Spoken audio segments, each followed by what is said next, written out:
this heaven? No. It's Iowa.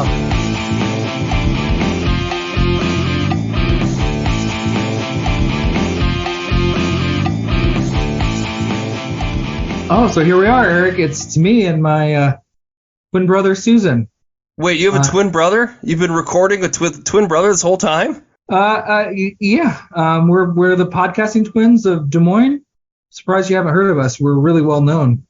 Which one am I talking to right now? Well, hi, it's me, Susan. Actually, I was the one that started podcasting with you first.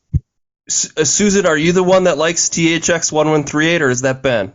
No. Actually, that's Ben's the one with the bad takes. I'm the one that comes in with the suave takes. Okay, well, maybe you have a good take on this movie today. Dead Ringers. On the pod of dreams. Dreams, we did it. Ladies and gentlemen, Dr. Beverly Mantle.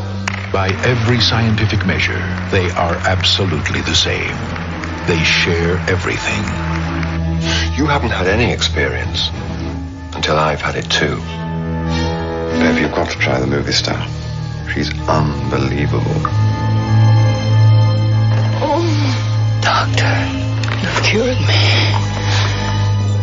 You mean to say there's two of them? They're twins, dear. I think we should drop her, Bev. You drop her. I'm in love with her. I'll be in love if it does this to you, Kenneth. Doctor, I think there's something wrong with you. Patients are getting strange. What are they? For working on mutant women. From David Cronenberg, who in The Fly made the fantastic real. Get him out of here! Radical technology was required. Something radical is definitely required. Now, David Cronenberg makes reality the ultimate fantasy.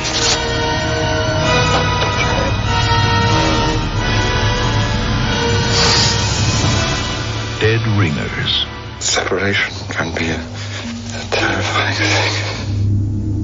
Okay, welcome. Thank you, everybody, for joining. This is the Pod of Dreams. If you listen, we will pod. It's Ben and Eric and Ben's twin brother. There's three of us here today. So the one that you disagree with today, that's the twin, right? Honestly, or is this should we have Ben? gotten your brother for this? I mean, your brother, you don't look that unlike your brother. I mean, I feel like you could have added a Peter Lane to this podcast. We could have. That wouldn't have been a bad idea. Actually, I fucked you first. So we're talking Dead Ringers. All right. Yep. Explain yourself. I want to explain. I want to get this in. I'm coming in hot. So, it's a David Cronenberg film from 1988. I picked this movie because I saw that there was an Amazon series that just came out with the same title, Dead Ringers. And it is loosely based off of this movie, although this movie is loosely based off of a real event. But the Dead Ringers show on Amazon stars Rachel Weisz. I thought it looked kind of interesting. It looked kind of weird. I was like, oh, wait. And then I heard somewhere that it was based off a movie. Thought I should watch this Cronenberg movie. I haven't really explored Cronenberg's catalog. You we said talked just about Dead that. Zone is the only one you've seen. I've seen Dead Zone and The Fly. I think those are probably the only two. And those are like the least Cronenberg movies as far as I'm concerned. The Fly is pretty Cronenberg, but we'll get there. The Rick and Morty episode where they go to the Cronenberg planet's one of my favorite Rick and Morty episodes. I think it's hilarious. But I've just never really connected with this movie, so I thought I'd pick this movie. One question I have. So this film is based off these twin brothers. They're gynecologists. They're weirdos. They're fucking weirdos.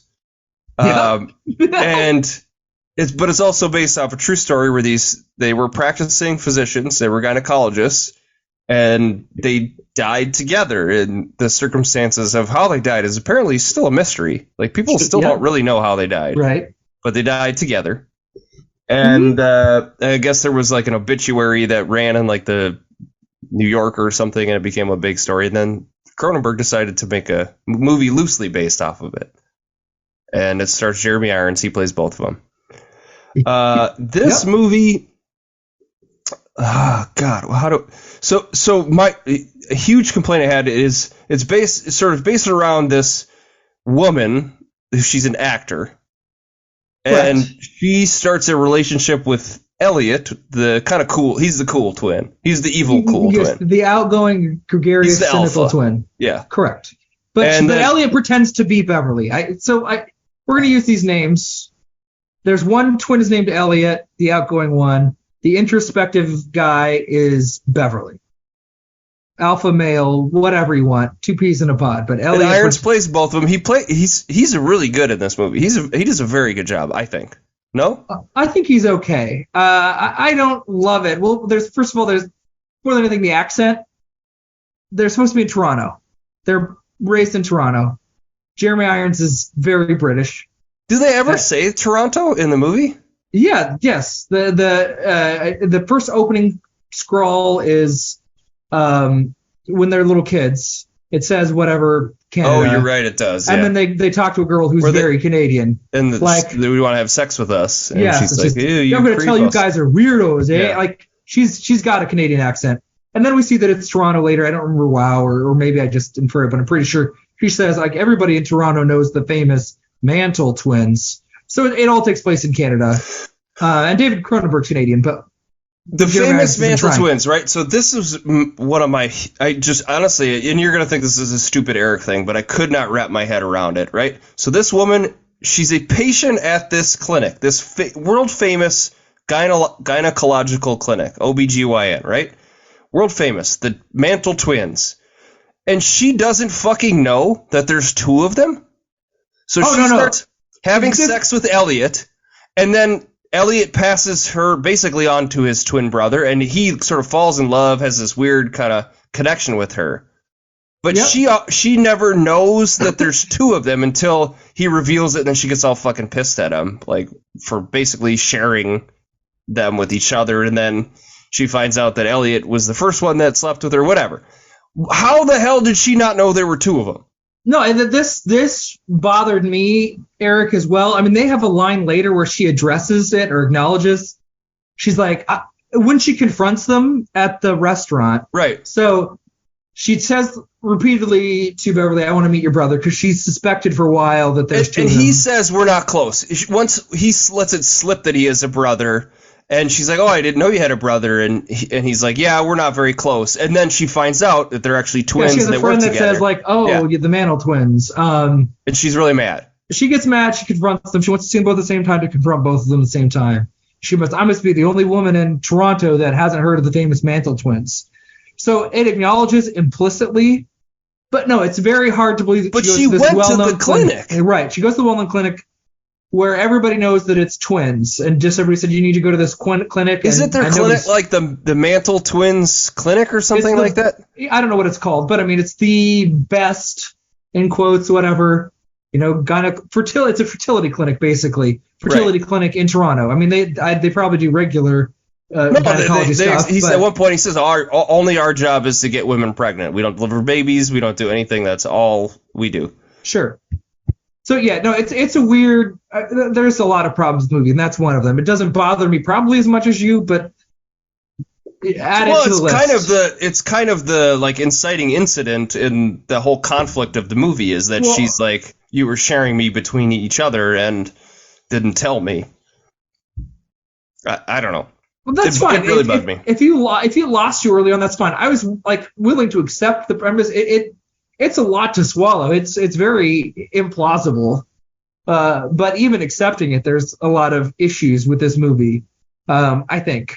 I mean, I don't love Jeremy Irons' performance. The accent bothers me. I'm like, what? You're not even vaguely pretending to be Canadian. I mean, you are clearly from wherever you're from in the United Kingdom. It's not Canada at all. And the two personalities are distinct. I mean, he does a good job making them two different characters. The camera tricks work really well. It's tough to notice most of the time that it's, whatever, when they use stand-ins and how the tricks, like, okay, that's fine. That part works, but there's a lot of understated emotions that never come out to me. Like, we're supposed to watch them slowly disintegrate, basically, as people because of this weird relationship. And I'm never quite sold on the little subtle emotions that need to happen. I'm never sold on Beverly's anxiety about not being his own person. I'm never really sold, like, Elliot is fine and sane for the whole time until he decides to take drugs in the very last 20 minutes. And then he goes completely off the deep end in a week. And I don't know. I mean, I just wasn't sold on all the little things I needed to be sold on to really be invested in what's going on. Well, what is this movie about? Like, how would you define it? Codependency, I guess. Or is it about drugs? Is it about, like, substance abuse? No, the drugs are incidentally. I think the drugs are the symptom. The disease is this codependency, this psychological tethering to another human being. I mean, that's why he takes the drugs initially, I think. You know, so Beverly starts getting in a relationship with this actor. Well, that's what sets Elliot off, is his brother left him, basically, right? I don't think so. I mean, that's what leads. Well, I was confused throughout who is the subject. Who is this, Elliot or is this Beverly? There were certain points where I was actually kind of confused. I think there's supposed to be a blurring. I mean, I think that's part of it. But here's my take on what I think the timeline is. What happens? Beverly falls in love with actor. Actor wants him to get drugs, and he's also really insecure about. He doesn't want to share this woman. It's the first thing in their entire lives that he hasn't wanted to share with his brother. Him and his brother share everything. We see the one brother goes out and does all the schmoozing, the other one does the research, and they have this dynamic.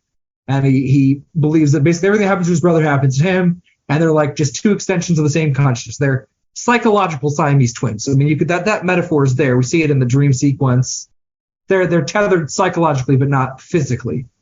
But this is the first thing he doesn't want to share with his brother, but he's also worried because his brother is more charming and likable. His brother will take her away, and he's also doesn't quite want to confront and challenge his brother, and it's like a dynamic. He says, Elliot, the, masculine, cynical one that has less emotions, it's like, oh, this is new. This is a new experience. This is the first time this has happened. So he starts getting addicted to drugs and goes on his drug journey, and Elliot tries to cover up for him and take the damage and detox him.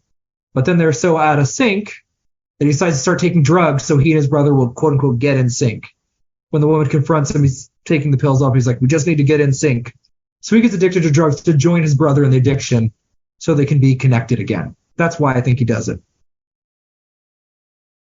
I don't know. Okay. Does that make any sense to you? Yeah, I think that's as plausible as you can get for war. And then they're both fucked up on drugs at that point. Like, I guess ultimately Beverly, he gets detoxed.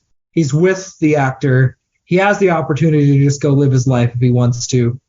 But then he decides to go back to his brother. Because Elliot's then messed up. He has to get messed up too. Right. Yes. Right. They go back and they're like, there's that where they're like following each other and they're both sort of mimicking each other's movements.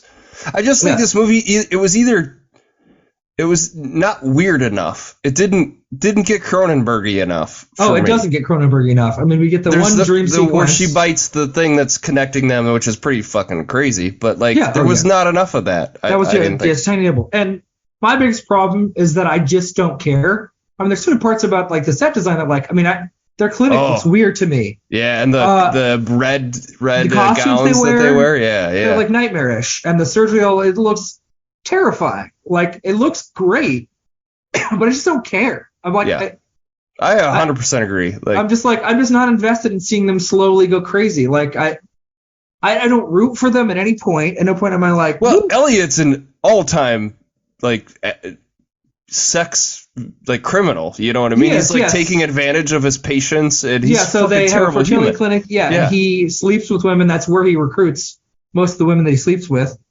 He leaves all of the dirty work to his brother most of the time, and he just goes out and just gets drunk and chats people up. The one woman where he does the exam, he's like hurting her and telling her she's a mutant, and he's just like awful. He's terrible.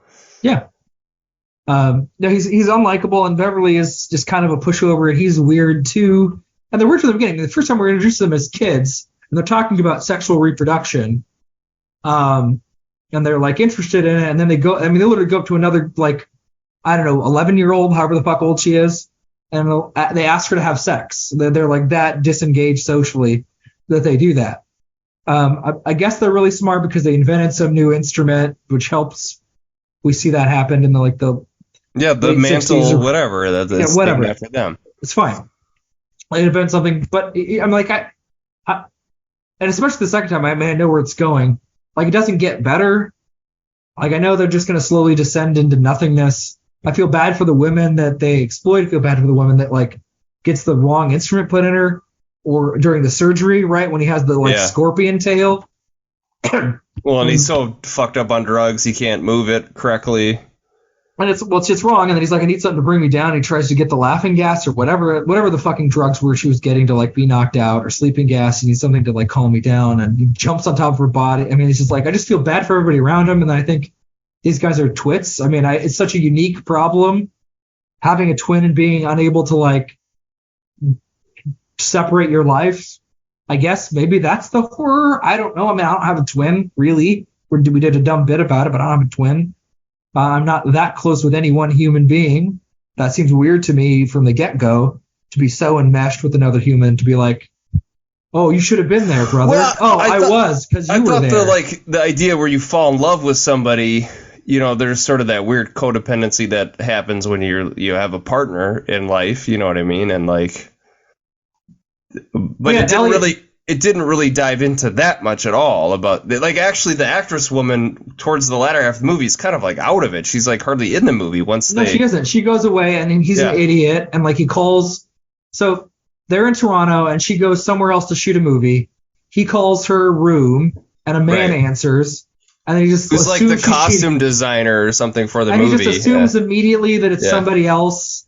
And then he's just upset and he assumes she's not been faithful and he whines about it. And it's like, you're a doctor. You're supposed to have a much bigger like sense of like empirical knowledge, and you didn't. And you're just whining. And then he goes from relying on his brother to relying on her. I mean, he's looking for somebody else to replace his brother. He's not able to function independently at all. It's just he needs a different person to help him cope, I guess. I don't know. But I'm just like, I don't care. Like, you guys are super wealthy doctors, and you guys can't figure out your relationship. You can't figure out how to navigate that without drugs, and then you decide to do drugs. If you don't take the drugs, then you would have been fine, and you guys could have carried on, and they didn't, and then you're so fucked up you kill your brother. Yeah. There was a certain point where I'm like, why would you choose to turn this into a movie and just do it like straight? Like, it's pretty much like for as far as I can tell, a pretty close retelling of what actually happened. You know what I mean? Like he extrapolates and guesses. Yeah. He fills in a lot of the details. But yeah, it's fine. I mean, it does, like, this story doesn't interest me. Clearly it fascinated him and he can make the movie he wants, but I'm just not interested in what's going on at all. It never hooks me. I never have a rooting interest, and I just watch these two guys that I don't really like all that much. I really at all. Slowly like have their lives crumble because they can't navigate being twins and also deciding how to handle romantic relationships or just like living separately. That's so daunting to them. Like, I don't think most twins are that bad. I don't even think that's a common twin. I just think these guys were weirdos that actually did it in real life. They had whatever stuff, their whatever hang-ups. It's like, okay. Yeah, you don't get the cool visual effects. I mean, I don't love Jeremy Irons. I mean, he's good, but I don't think this is amazing. I think he's pretty good. I actually think he's the one sort of, if you were going to recommend this, I'd be like, Jeremy Irons is pretty good. You know, it's and the set designs. I mean, the look is great. But I was thinking of Adaptation, where there's like an actor. I don't often love where the actor plays a twin. It doesn't usually work, but Adaptation I think is top tier. Like, I think great. Cage does that perfectly. Well, he's no Nicolas Cage in Adaptation. Like, he's not like on that level. There some show on HBO with James Franco where he played its twin. Fargo, the one season of Fargo, Ewan McGregor played a twin.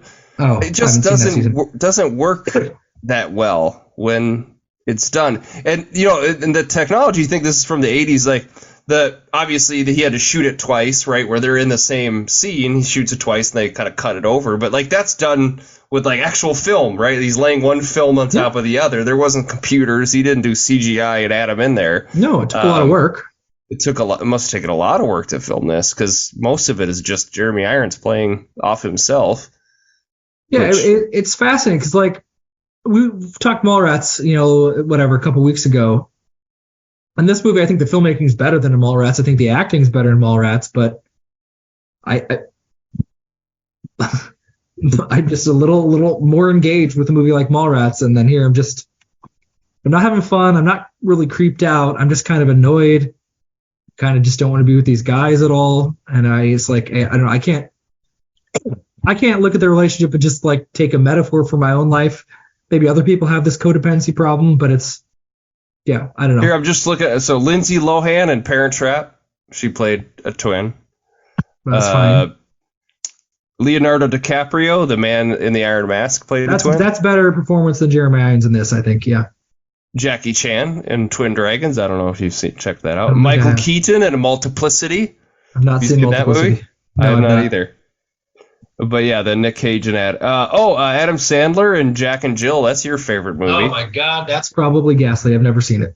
It looks so stupid. So there's a couple, but I think this is one of the better There's some. twins. Alec Guinness in a movie like Kind Hearts and Cornets in like the 1949, 1950, somewhere in there.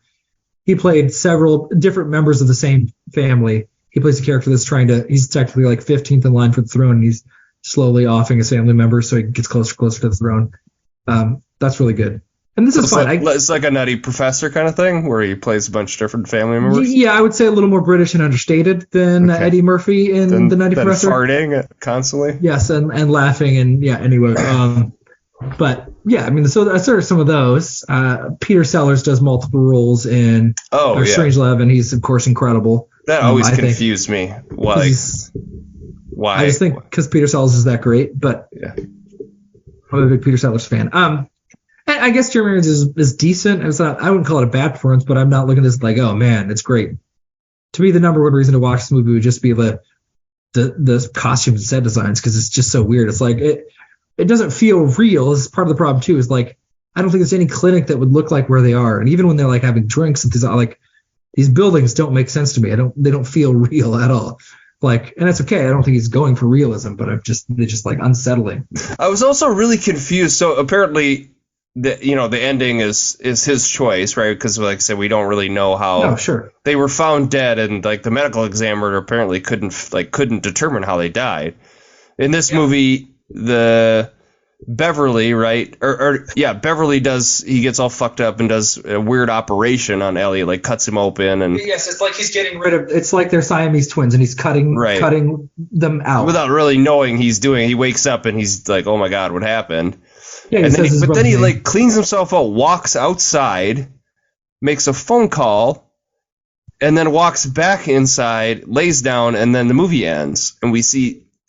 Is he supposed to be dead in the end of this movie? I was confused by that. I thought he was alive, or he'd taken enough drugs that he was going to die, that he was going to. We didn't see him take the drugs. No, he's just laying I don't there. know that. You could whatever. All guesses are valid. My take is that he just slammed a bunch of drugs and he's going to OD and die. But yeah, I don't know. We don't know that. Yeah, I think he's considering like, oh, I guess with my brother dead, I can actually move on and live my own life for a second. He considers it for a second, but then. Actor calls, he's like, who is this? I think at the end he can't answer that question because his brother isn't alive, so he has no idea who he is existential. Like, then he just has to die. He's like, yeah, I'm nothing. My brother's gone. I don't exist anymore. There is no me, or whatever. He has whatever convoluted problem, and he goes back and I assume kills himself. But he'll lay there and then slowly starve to death or die of drug withdrawal or whatever. I mean, I don't know. In their disgusting penthouse. I don't know. Yeah, I was just confused by the ending. I was like, what? But if you think he's still alive, you can think that. Who knows? Yeah. Well, I mean, the true story is that they both died, so right. I assume he's supposed to be dead. Yeah, but it looked like he was breathing to me. I mean, he looks like he's literally alive when the camera cuts away. But it's just so weird because, like, it's really there's these two characters, and you get the actor, and that's it. I mean, there are just some side characters, and there's just such weirdness. At one point, go ahead. I was just gonna say it's also like their clinic was weird because there was there's just them. They're the only doctors, but they had some support staff.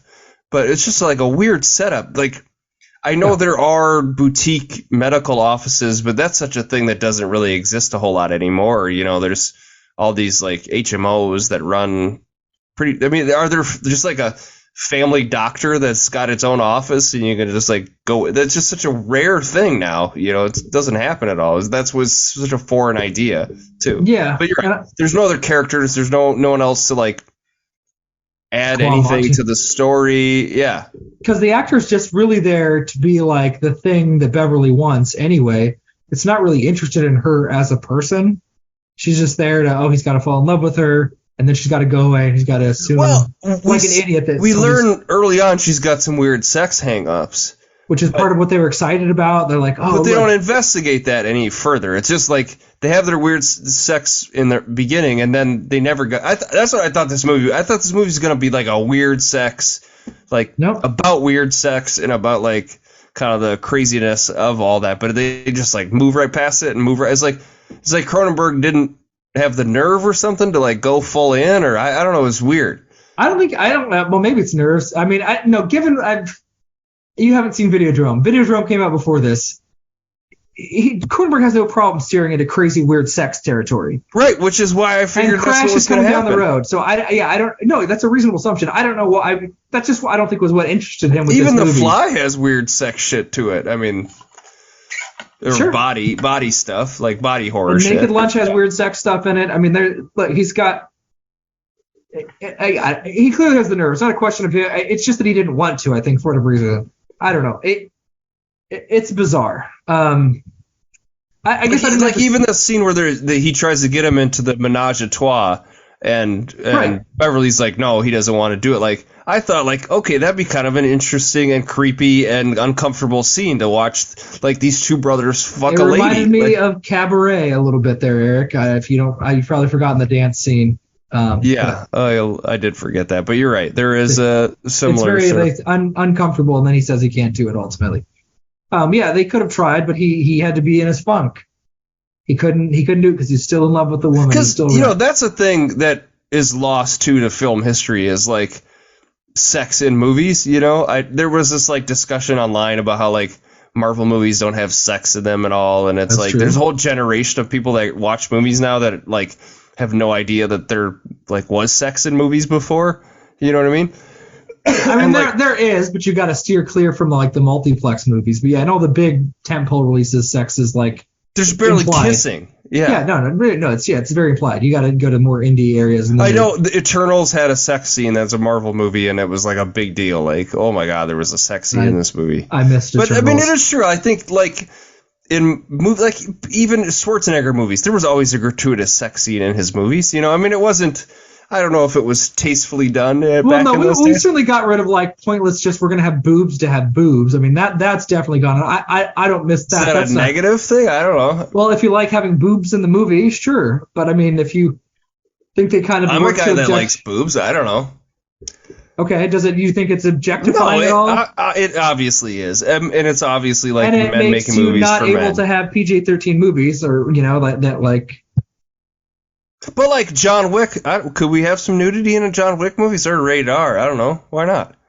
You got enough violence. You got people getting fucking killed. Why can't you throw a little sex in it? We can find movies with weird. I mean, we can find movies with weird sex stuff in it if you really want. I mean, I don't know. There was that movie, The Titan. It was a French movie that came out a few years ago. It's like lady fucks a car and she gets pregnant by the car and has like a car baby. It's super weird, but it's got some weird sex and sort of trans stuff in there too. Yeah, you're right. There are some movies that have. But they're not mainstream hits. There's stuff like Blue is the Warmest Color, and they're just like they're gonna steer into that heavily. But that movie's like 10 years old. Okay. Sorry. I'm just saying, like modern movies. They're even like R-rated comedies. There's barely any sex in them. So I was about to do a search on this computer. Notice I didn't want to do that search on this computer. Movies with sex in them. Yep. You wouldn't like those Google results. Saying no to that. As I say, the clinic, I was just kind of read it as like they were so important they could set the terms they wanted, and basically their model was, hey, wealthy women that are having trouble getting pregnant, they'll come to us, and we can charge them a lot of money. And that seemed to be their like business model. Yeah, and they had so many patients that they were, so busy they couldn't even take vacations or whatever. Beverly was. Beverly was seeing all the patients. Right. I don't know. Cronenberg. Let's chat about little Cronenberg-y. Well, the whole time I was watching this movie, Eric, I kept thinking, man, I wish Eric had picked Scanners instead. I haven't seen Scanners in a long time. Much fun to rewatch. You would almost certainly like Scanners. Yeah, I should have picked Scanners. And it was on HBO Max also, and I was like, it's right there. I almost picked it. Of all the only reason I picked this, like I said, is because there was an Amazon show. I was like, oh shit, this got to be a good movie. They made an Amazon show about it. Oh, maybe. To me, like if you've seen a little bit of Cronenberg, but if somebody's seen no Cronenberg, to me, like Scanners is where you start. You get cool visual effects. Heads blown up. Yeah, it's not full on weirdness. It doesn't go crazy weird with any one direction. It's just like a really solid, exciting, fun movie. And your favorite Cronenberg movie then is Videodrome. It is. Oh, that's right. So that's one of your all-time favorite movies. Oh, Videodrome's incredible. And it's James Woods. Isn't that James Woods? Yes. Yeah. Oh, yeah. It's fine. It works because he plays a creep in the movie, I think. So that's part of why it works. That you probably don't have a high opinion of James Wood isn't a problem necessarily with this movie, but it steers heavily into weird sex stuff. You'll get weird sex stuff for sure. In that movie, I don't think you'll be wondering where's all the weird sex stuff in Videodrome. And again, I'll pick it sometime. I certainly don't want you to give up on Cronenberg. You picked a movie that. I was like looking at his total list of movies here, like. Okay, Scanners is better, Videodrome is better, The Fly is better, Naked Lunch is better, and these are just the ones I've seen. Like History of Violence is better, Eastern Promises is better. Those are the ones I've seen. Well, I don't think every one of those is a better movie than Dead Ringers. I mean, so why did they make the show of this? Like, just IP? It's a thing, so they made it. Seems like such a weird choice. Maybe Rachel Weisz wanted to make it. Maybe thought, hey, we can actually take this in it's something that could be improved upon. Like having seen the movie, I'm like, you're like, it's like a cover of a song where you're like, there's something here you just didn't actually. Yeah, they didn't explore this. Like he didn't like really get into the meat of this. And if we do a mini series where it's like 5 or 6 episodes or whatever, like we could actually do something way more compelling with this. There's a lot of meat on the bone, I guess I would say. It was left here because I feel like we just skimmed the surface and the pacing is just so weird. Like them taking advantage of their patients is a fucked up thing to do, but that would be a compelling movie. You know what I mean? To see them like be creep criminals. I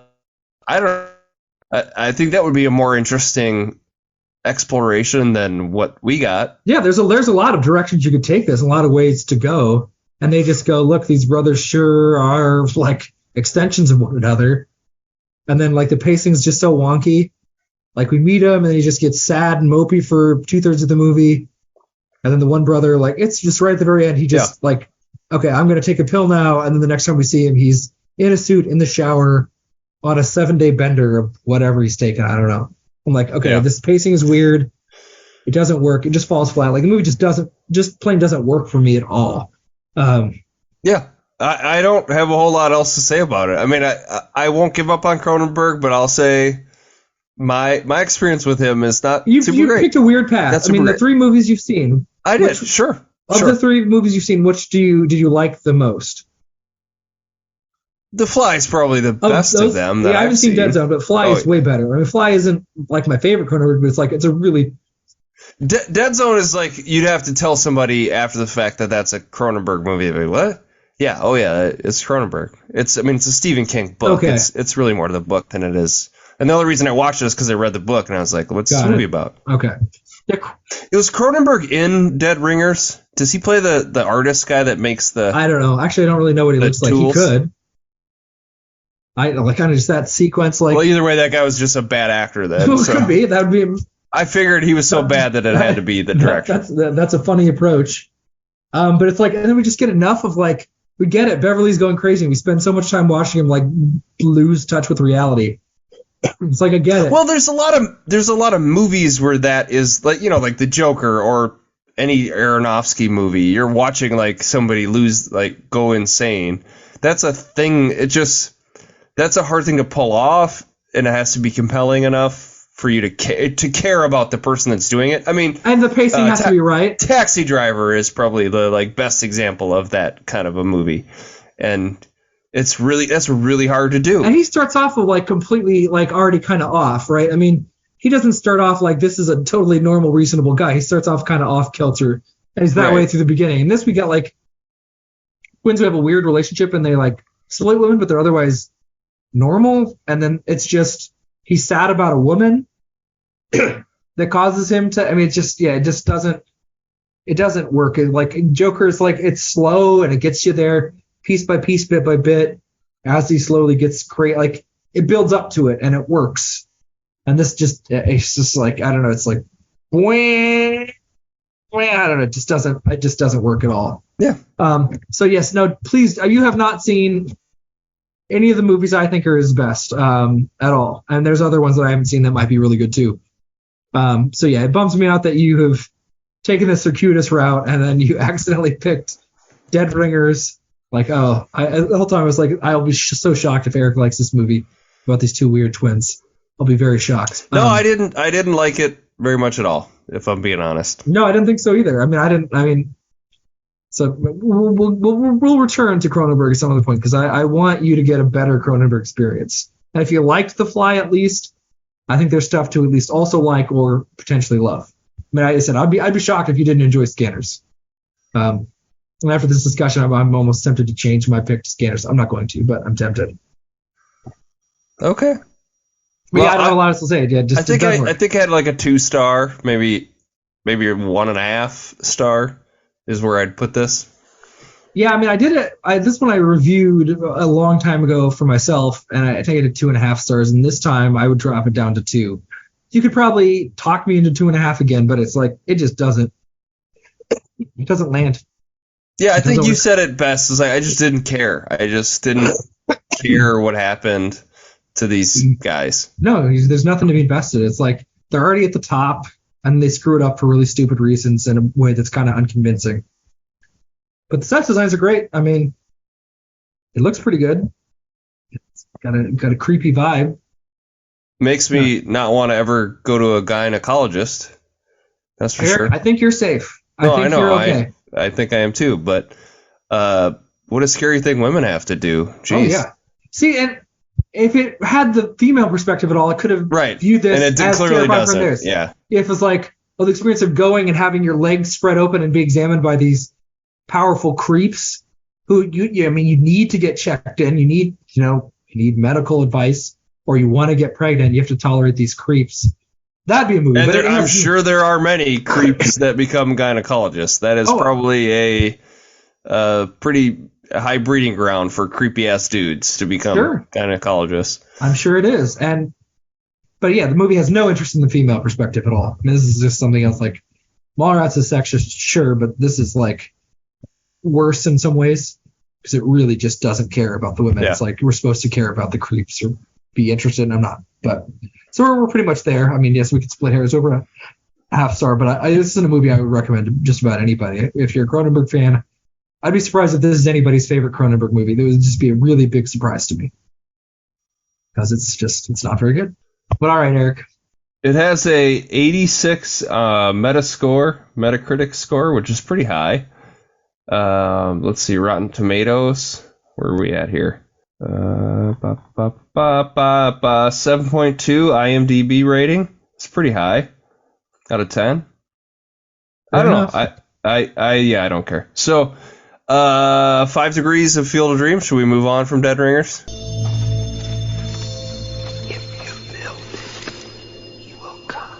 Let's do it. All right. I'll jump in and I got mine up. So I went with Jeremy Irons, who I think he's good in this movie. You disagree? Good, maybe good is tepid enough. He's decent. I like Jeremy Irons a lot. He was really good in the Watchmen series. I don't know if you watched that. Oh yeah, he's great in that. I don't have a problem with Jeremy Irons generally. I really like Jeremy Irons. We were talking before we recorded that he also plays Alfred in the DC Extended Universe, which is such a waste of his talents, I think. He has a lot of those. He was in the original Dungeons and Dragons movie from 2000. So he's had some maybe questionable calls, but I picked a movie that I would say this is his best performance in a movie that I've seen, and that's a movie called Die Hard with a Vengeance. Oh, he's great in that. He plays Simon, Hans Gruber's brother. He's incredible in that movie. Yeah. Really great, and that's a great movie. That's a fucking all-time great movie, Die Hard with a Vengeance. Yeah. Bruce Willis is in that. Bruce Willis is in a movie called Unbreakable, M. Night Shyamalan movie. Sure. I started watching M. Night Shyamalan movies with my kids, by the way. Whoa. We started with Signs. Okay. Because my kids wanted to watch horror movies, and like my wife won't let them watch any rated R ones, so I'm trying to find PG-13. All of M. Night Shyamalan's movies are PG-13, even Sixth Sense. And I watched the trailer for that with my kids, and they got a little scared, so we didn't watch that. What do they think of Signs? They loved it. They really loved it. Okay. We also watched a movie called The Visit, which I had never seen before. It's one of his later movies. Sure. Pretty creepy movie. Okay. But they liked that quite a bit. So I'm trying to get them to watch. They want to watch Split, which is the it's kind of connected to Unbreakable. James McAvoy, right? He has several personalities, and then in the end, Bruce Willis shows up. But anyways, it's connected, and then there's Glass, which has it's like the trilogy. Right. But anyways, I picked Unbreakable. Star Samuel Jackson. He plays Mr. Glass, he's in Pulp Fiction with Frank Whaley. Okay. Field of Dreams. Yeah, I decided I was gonna try. So here's the thing. I kept calling her actor. I couldn't even remember her characters. Claire is the woman's name, the woman that Beverly is interested in. I couldn't recognize her from anything, but I was like, let's see what she's got. Let's see if I can get there from her. And the actor's name is Genevieve Bujold is my attempt at it. Sure. I don't know. But she is in a movie called Anne of 1,000 Days about Anne Boleyn, whose head was famously chopped off by Henry VIII. Also in that movie is Richard Burton. The stalwart of the stage and screen. And Richard Burton is in a movie called Exorcist II, The Heretic. Have you ever seen any of the Exorcist sequels? No, but I think is it Exorcist 3 supposed to have some really crazy jump scare in it? I think it's Exorcist 3. I've heard that's the best of them. But I've only ever seen the first one. If you Google like best jump scares, I think that movie pops up like probably in many lists. Exorcist 3. That movie's got it's got a lot of heavy hitters in it. I mean, so Linda Blair's back again. Louise Fletcher, who is the nurse and One Flew the Cuckoo's Nest. Max von Sydow is back in a flashback, I think. James Earl Jones is in that movie. Ned Beatty. A lot of great actors who are probably past their heyday. And then a guy called Paul Henreid, who you've actually seen in a movie before, Eric. He's actually in. This isn't the movie I'm using, but he's in Casablanca. He's the Laszlo, the resistance leader. That's kind of boring. Okay. And Ingrid Bergman is with to try to keep him motivated to keep the fight going.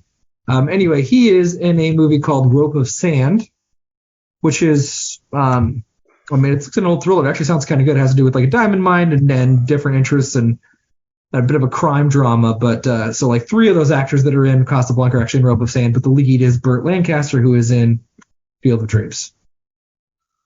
So okay, good work. There we go. Yes. So what are we watching next week, Ben? All right, Eric. Let's start. So I'll give you the year, and guess what? It's a magical year.